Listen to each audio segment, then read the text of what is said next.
ასე შერცხვენილმა, ახლა სადაა თქვენი ღირსება? ახლა სადაა თქვენი თავმოყვარეობა? აგერ ახლა გაიხსენეს ევროპაში სხვათა შორის, ევროპაში, დასავლეთში, თქვენი საყვარელი დასავლეთი და შიგ ევროპაში, და ამერიკაში სხვათა შორის ზელენსკის რო ამოარტყეს პანგური და არც კი მიიღეს რუსეთი ამერიკის მოლაპარაკებების დროს საუდის არაბეთის დედაქალაქში, ამაზე დიდი სამარცხვინო, ამაზე დიდი სირცხვილი რა შეიძლება პოლიტიკოს ქონოდა და გაიხსენეს რა იცით? 1807 წელი. როდესაც პრუსიის მეფე იქნა დამცირებული და შეურაცხყოფილი, როდესაც საფრანგეთის იმპერიოდის იმპერატორი ნაპოლეონი და რუსეთის იმპერატორი ხვდებოდა ერთმანეთს. იქ მივიდა ცხვირის ჩასაყობად, შენი ადგილი აქ არაა ნაპირზე დაელოდე.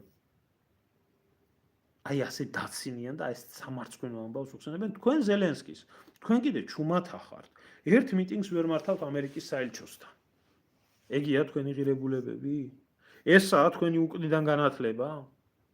ესაა თქვენი დემოკრატია? ესაა თქვენი რწმენა? არც თქვენში ყოფილა დემოკრატია.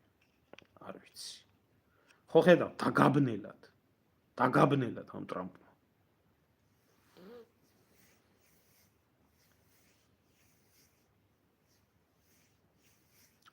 ეს ვიღაცა წერს. გაურიგდით თქვენ და თქვენი ძმა სახელმწიფოს სუს ფსბ-ს თუ სხვა. რა. ამდე სულელურ კითხვას რატომ ისვამ? მე აქ ევროპაში პუტინმა გამომაგზავნა ევროკავშირის დასაშლელად. რატომ ეკითხები ახლა მაგას? არიცი აგენტი რო ვარ? რა უნდა გელაპარაკო? აი ეს დაავადება, აი ეს შენ ხო არ ახარ გარიგებული, არც ქოცებთან, არც ტრამპთან, არც პუტინთან. წად ვიძე წეიყვანე შენაერი მოაზროვნეები და გამართეთ მიტინგი ამერიკის საელჩოსთან.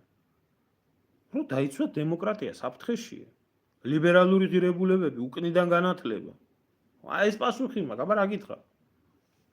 მე კაც გრუს გენერალი ვარ.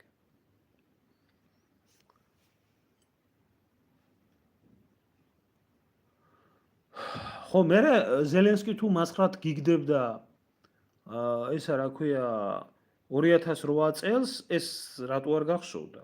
ეს რატო არ ახსოვდათ ქართველობას? რატო უყვართ ამ უკნიდან განათლებულ შიგ ევროპელებს საქართველოში ყველა ის ნაგავი, ვინც ქართველებს დაცინოდა. და საქართველოს დაცინოდა, ქართულ დროშას დაცინოდა. და ქართველებს ვინც იქნება ეს ზელენსკი, იქნება ორხან ფამუქი, რომელიც ქართველებზე ლანძღვაგინების და ფურთხების მეცხრეებს რო აწევს, წითელი ხალიჩებით რო დახვდნენ მაშინ თბილისში.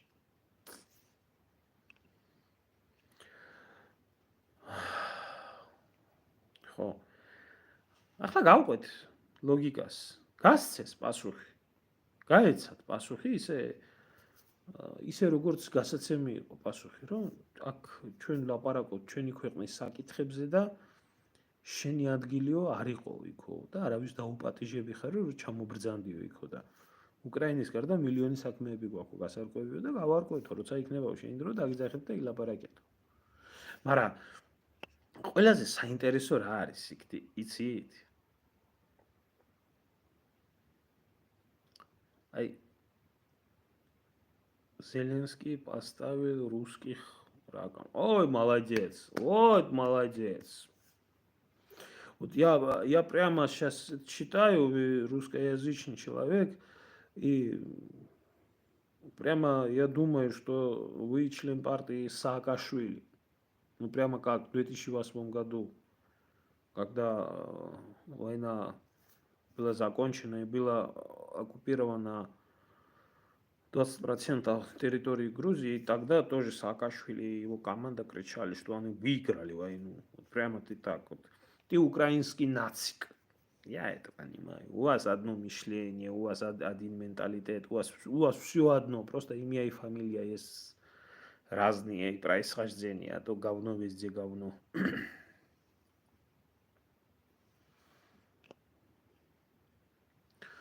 ისევ ლაპარაკობ როგორც იმსახურებენ, როგორც იმსახურებს, დებილი როგორც